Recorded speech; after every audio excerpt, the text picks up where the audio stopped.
and Sirius XM right here in Los Angeles on 955 KLOS. Let's hear it for KLOS. So who came from really far to get here? Who really came from where? Birmingham, England. You came from Birmingham? Yeah.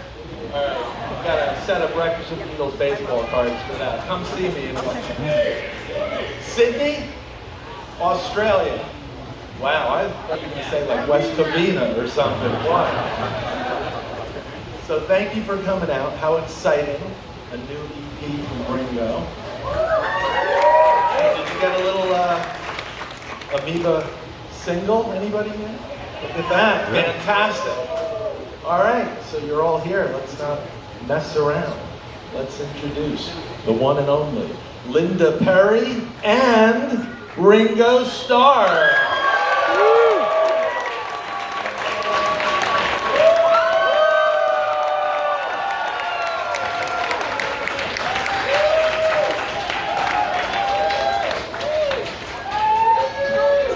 Good morning, Ringo.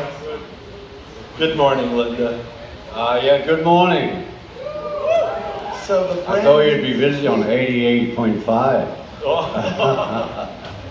So the brand new EP, tell us how this collaboration worked, Linda. Well, Linda put the whole thing together. I'll tell you that first. But what happened was, in the pandemic, I just decided to make EPs. And the first one were always fast. And anyway, it got a bit looser than that. But what I did, I was determined to work with people I hadn't worked with before. And Linda was one of them, a great songwriter. So we called her and I asked her, has she got a track? And she said, yeah. And then I called her and she said, yeah. And then she said, why don't you let me do an EP on you? And I said, yeah. And she's done a great job. And she's titled it and put that picture on the front. And the 4 tracks inside from Linda Perry. Thank you, Lord. Peace and love. Linda, how did it work? You recorded the tracks and then you would send them to Ringo? Linda.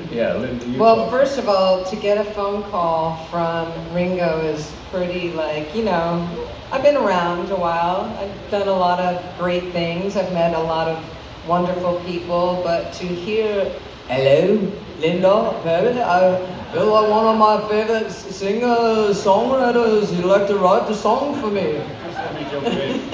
All the demos she sent me, she sang them in a Liverpool accent. And that's true.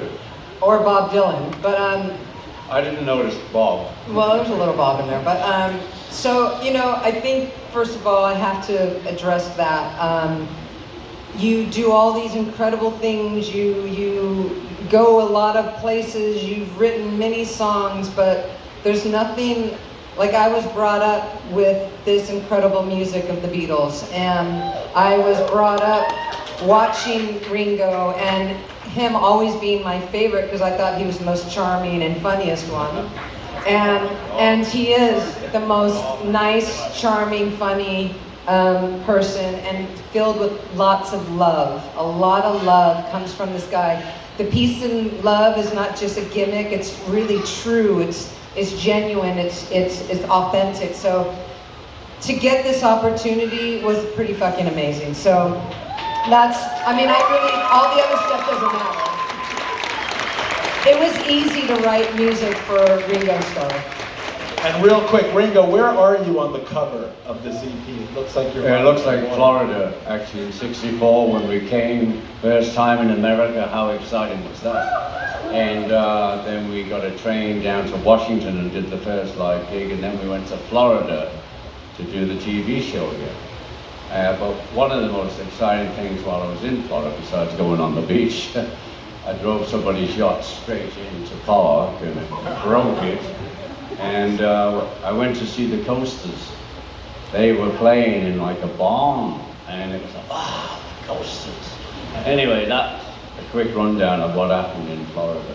Well, can I say that, so now I'm such a control freak, at this point I'm like, I'm fucking taking over here. So I do the album, we write the song, we do the production, all that stuff, and I'm like, Ringo, can I do the cover too? And he's like, oh.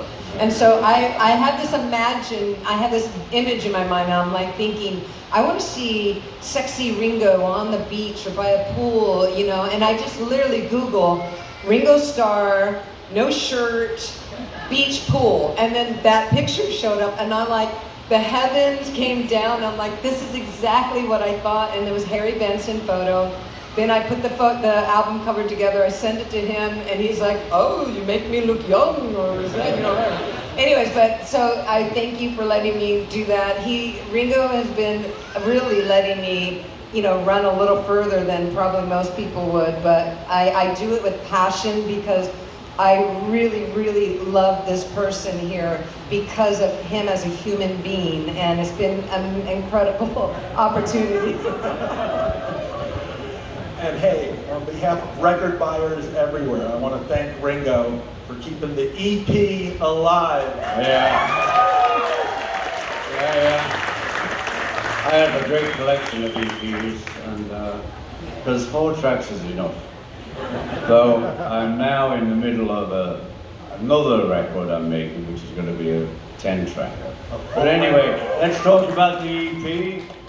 Crooked Boy, that's me. And that's her title, and that was the hardest thing for me. But you know, if you know Linda at all, she finds out about you and sort of researches how you lived. And you know, I wasn't well for a few years, so that's the Crooked Boy for you. And I'm well now, and we've got a vinyl EP coming out. It should be around here somewhere.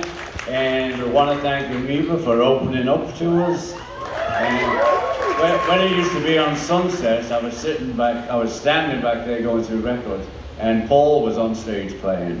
He did a gig in the other one. Yeah, you were there? Wasn't it great? Yeah.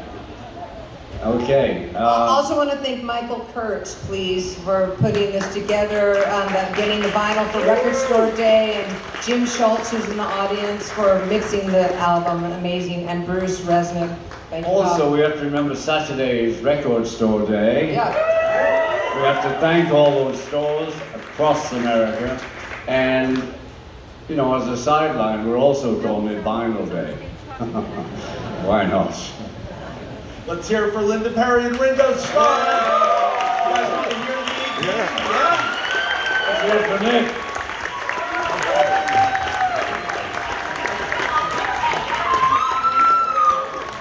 All right, Amoeba, here we go. Enjoy the Crooked Boy EP, and thank you all for coming out today. Thank you, Chris Carter. Thank you, Ringo and Linda. We'll see you after the EP for the raffle.